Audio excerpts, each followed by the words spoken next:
GIS 1037 के जो MCQs रह गए थे उनकी डिस्कशन। GMCQ नंबर 7 करें।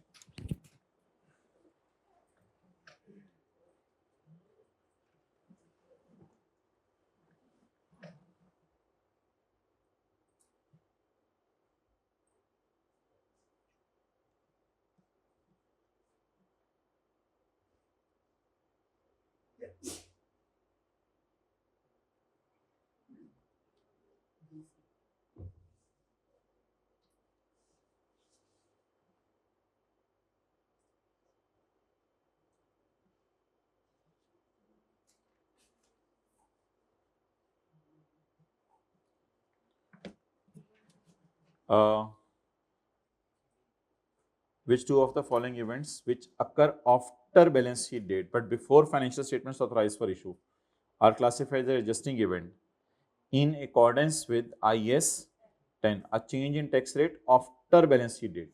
ये बात मैंने कल आपको पढ़ानी है, बस इसको छोड़ें अभी। बस साल के बाद रेट चेंज हुए, हमें इल्हाम तो नहीं होना था कि साल के एंड पे, वो IAS 12 में कुछ और होता था कि साल के बाद हमारे साल के रेट के बारे में और वो पहले से पता चल गया, वो कुछ और बातें थी, वो छोड़ें। अच्छा ये कौन से मांगे हुए हैं? ठीक है, adjusting a discovery of fraud after balance sheet date which had occurred during the year, so date it is in determination of sale price before, जो चीज डिटरमिन बाद में हुई है लेकिन सेल पहले हो गई थी। Which two of the following events which occur after balance sheet date, after balance sheet date destruction हुई है, बताएं। After balance sheet date destruction हुई है तो इसे it is a non adjusting. अगला देखें point 6।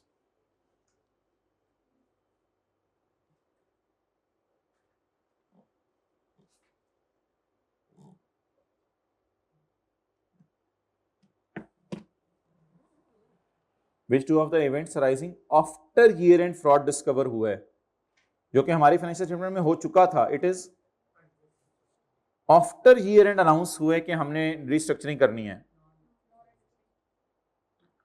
After year and destruction हुई है प्लांट की, ऊपर से मिला के पढ़ें, आफ्टर ईयर एंड डिस्ट्रक्शन हुई है। Restructuring of major loan after year end हुई है। आफ्टर ईयर एंड रिस्ट्रक्चरिंग क्या होती है लोन की, यानी लोन पहले करंट था अपने बैंकों का, मुझे नॉन करंट करा दो ज्यादा लंबा अरसा, तो इसको कहते हैं रिस्ट्रक्चरिंग। लेकिन ये अगेन कब हुई है? आफ्टर ईयर एंड, तो डेट्स व्हाई इट इज अ, तो इन सबको कर, तो ए को टेक करना है जी। 5, बस 2-4 मिनट लगाएं, जल्दी खत्म करें।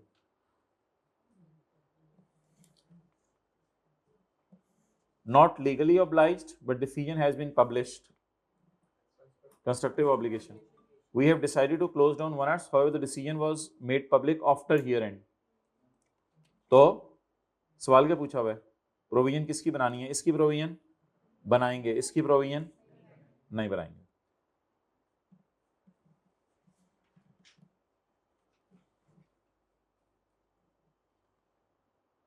अच्छा,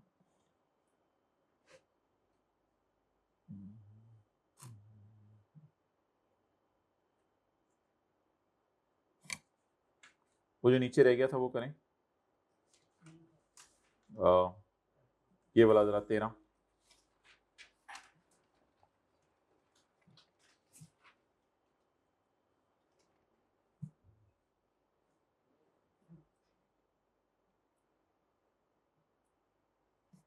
अच्छा, ये ना प्रेजेंट वैल्यू निकालने का तरीका दिया हुआ है, इस तरीके को यूज नहीं करने की जरूरत, हमें प्रेजेंट वैल्यू कैलकुलेटर पे निकालनी आती है।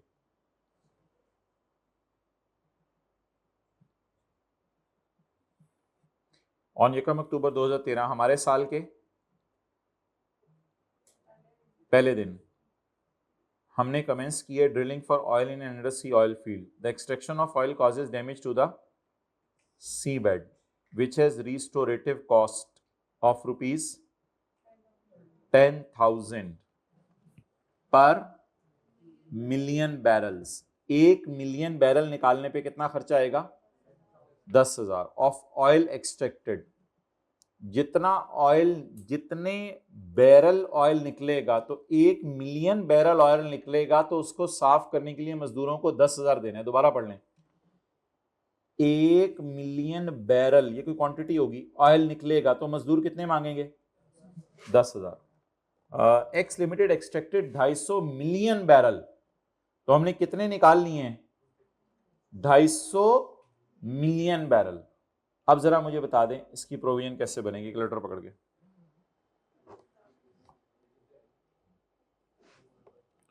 ₹10,000, जल्दी पकड़ना, ₹10,000 मल्टीप्लाइड बाय 250, रुपीज 2500,000 आ रहा है, देख लें दोबारा कैलकुलेटर पे। ओके, चलें आगे।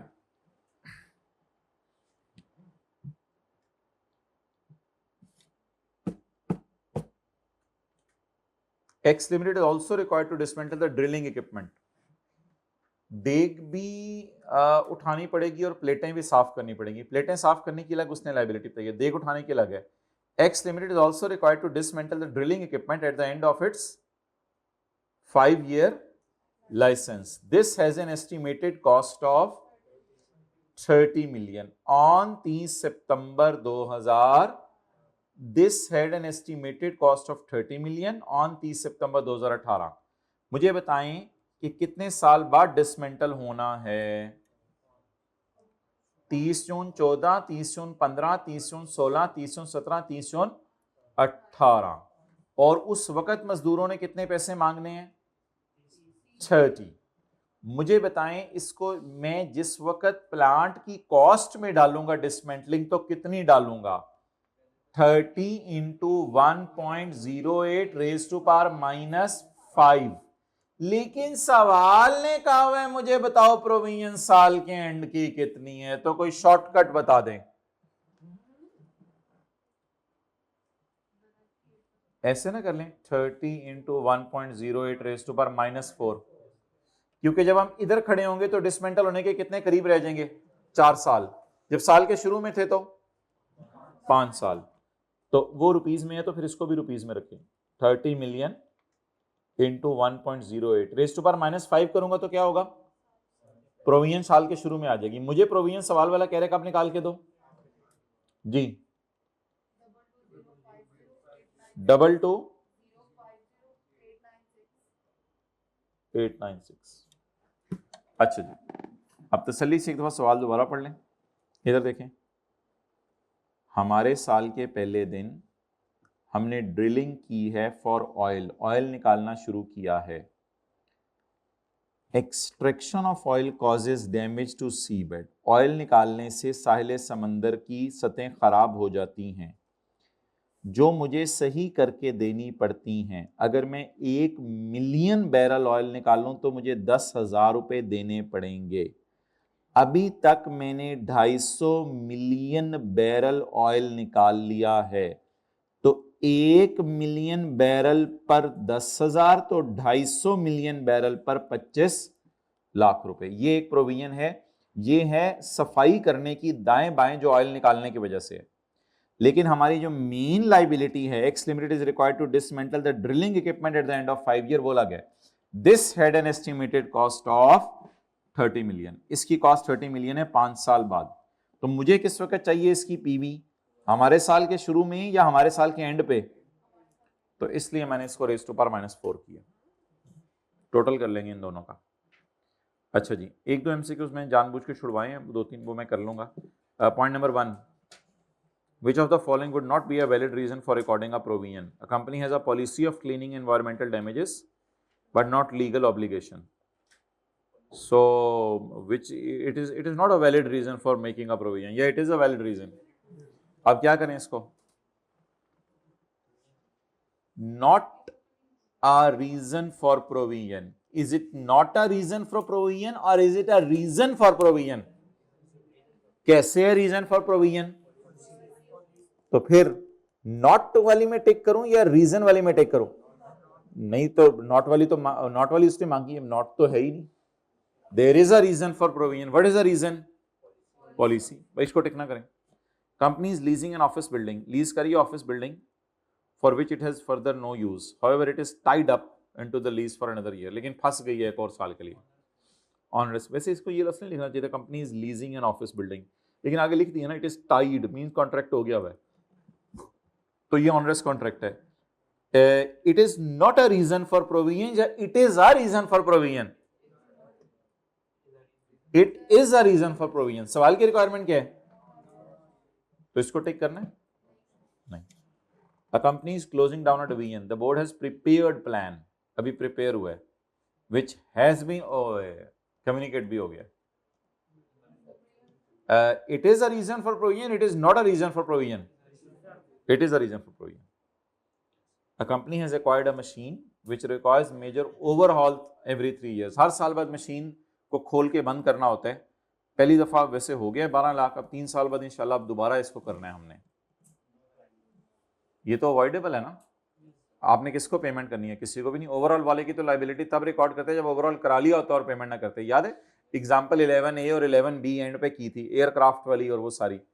तो बता दें इसको कहते हैं फ्यूचर रिपेयर. फ्यूचर रिपेयर की कभी भी प्रोविजन नहीं बनानी क्योंकि it is avoidable. Which of the following statement are correct? Provision should be made for both constructive and legal obligation. Discounting may be used for provision. Discounting तो करते हैं provision में. Restructuring provision must include the estimated cost of retraining. A restructuring provision may only be made when a company has a detailed plan and has also communicated to the interested parties. बस ठीक है.